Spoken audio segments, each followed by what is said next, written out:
আসসালামু আলাইকুম। আশা করি সবাই ভালো আছেন। বাংলাদেশে খাদ্যের ভেজাল এটা চিরন্তন সত্য এবং আমরা যা খাচ্ছি তা শরীরের ভিতরে দূষিত আকারে প্রবেশ করছে। এর ফলে আমরা বিভিন্ন সময় অসুস্থ হই এবং আক্রান্ত হয়ে থাকে। বর্তমানে বাংলাদেশে সবচেয়ে বেশি যে সমস্যা রয়েছে সেটা হচ্ছে হেভি মেটালের সমস্যা। হেভি মেটালের কারণে ক্যান্সার, তারপরে হাড়ে ক্ষয় সহ উচ্চ মাত্রায় ঝুঁকি সম্বলিত বিভিন্ন ধরনের অসুস্থতার আমরা সম্মুখীন হই।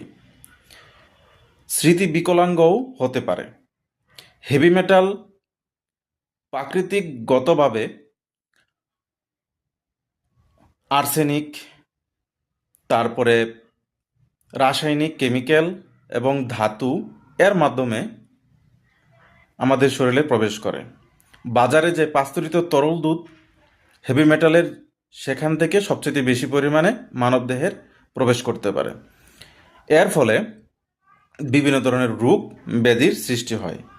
সচেতনতা বলতে এটাই, হেভি মেটাল থেকে আমাদের নিজে সচেতন হতে হবে এবং আমরা যা খাচ্ছি এটা পিউরিফাইড কিনা সেগুলোকে তদারকি করে গ্রহণ করতে হবে।